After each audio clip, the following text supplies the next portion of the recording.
ചെറുപ്രായത്തിൽ തന്നെ MLA, തീപ്പൊരി പ്രാസംഗികൻ, വേദിയിൽ ഇരിപ്പിടം കിട്ടാൻ മുതിർന്ന നേതാക്കന്മാർ പോലും മത്സരിക്കുന്ന കോൺഗ്രസ് എന്ന പാർട്ടിയിൽ കുറഞ്ഞ കാലം കൊണ്ട് തന്നെ സ്വീകാര്യനായി. ഇത്രയുമൊക്കെ മതി ഒരാൾ അഹങ്കാരിയാകുവാൻ.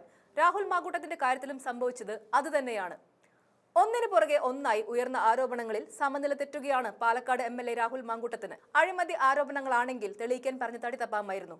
എന്നാൽ MLAയിൽ നിന്നും മോശം അനുഭവം ഉണ്ടായെന്ന് ചൂണ്ടിക്കാണിച്ച് ചില സ്ത്രീകൾ രംഗത്ത് വന്നതോടെയാണ് കാര്യങ്ങൾ കൈവിട്ടുപോയത്. ഏറ്റവും ഒടുവിലാണ് യൂത്ത് കോൺഗ്രസ് സംസ്ഥാന പ്രസിഡന്റ് രാഹുൽ മാങ്കൂട്ടത്തിൽ MLAയ്ക്കും ഷാഫി പറമ്പിൽ MP-ക്കുമെതിരെ ഗുരുതര ആരോപണങ്ങൾ തുറന്നെഴുതിയിരിക്കുകയാണ് പ്രവാസി എഴുത്തുകാരി ഹണി ഭാസ്കരൻ. സാമൂഹ്യ മാധ്യമങ്ങളിലൂടെ രാഹുൽ തനിക്ക് മെസ്സേജുകൾ അയച്ചുവെന്നും മറുപടി നൽകാതിരുന്നപ്പോൾ നിർത്തിയെന്നും ഹണി ഭാസ്കരൻ ഫേസ്ബുക്കിൽ കുറിച്ചു. ശ്രീലങ്കയ്ക്ക് യാത്ര പോയ തനിക്ക് രാഹുൽ മെസ്സേജ് അയച്ചു എന്നും അതിനുശേഷം മെസ്സേജുകൾ തുടർച്ച അവിടെ കണ്ടുവെന്നും ഹണി പറയുന്നുണ്ട്. രാഹുൽ മാങ്കൂട്ടം ഉൾപ്പെടെയുള്ള കോൺഗ്രസിലെ ഇത്തരം വ്യക്തികളെക്കുറിച്ച് ഷാഫി പറമ്പിലിന് ധാരണയുണ്ട്. നിയമസഭയിൽ പോയി സ്ത്രീകൾക്ക് വേണ്ടി വലിയ പ്രസംഗം നടത്തുന്ന അയാൾ യൂത്ത് കോൺഗ്രസിലെ സ്ത്രീലമ്പടന്മാർക്കെതിരെ യൂത്ത് കോൺഗ്രസ് പ്രവർത്തകർ കൊടുത്ത ഒരൊറ്റ പരാതി പോലും ഗൗനിക്കാറില്ല എന്നും പറയുന്നുണ്ട്. കോൺഗ്രസ് പ്രവർത്തക ആയതുകൊണ്ട് മാത്രം അവർ പുറത്ത് കാര്യം പറഞ്ഞില്ല. എത്ര ഗതികെട്ടിട്ടാവും ഈ തെമ്മാടിക്കൂട്ടത്തെക്കുറിച്ച് അവർ തന്നോട് വെളിപ്പെടുത്തിയതെന്നും ഹണി പറഞ്ഞു.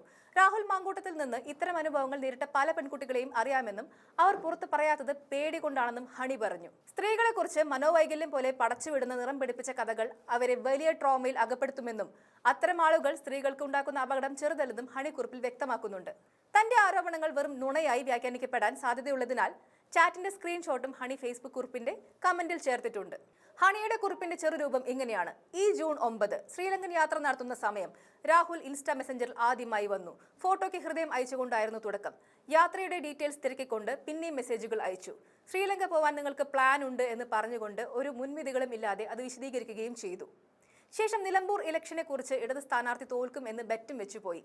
പിന്നീട് നോക്കിയപ്പോൾ മെസ്സേജുകളുടെ തുടർച്ച കണ്ടുവെന്നും പ്രോത്സാഹിപ്പിക്കാൻ താല്പര്യമില്ലാത്തത് കൊണ്ട് തിരിച്ച് മറുപടികൾ അയച്ചില്ല. ഒടുവിൽ ഗതികെട്ട് രാഹുൽ ചാറ്റ് അവസാനിപ്പിച്ചുവെന്നും ഹണി ഭാസ്കരൻ പറയുന്നു. എന്തായാലും ഒന്നിനു പുറകെ ഒന്നായി ആരോപണങ്ങൾ മറ നീക്കി പുറത്തു വരുമ്പോൾ രാഹുൽ മാങ്കൂട്ടം ഒളിസങ്കേതത്തിൽ തുടരുകയാണ്.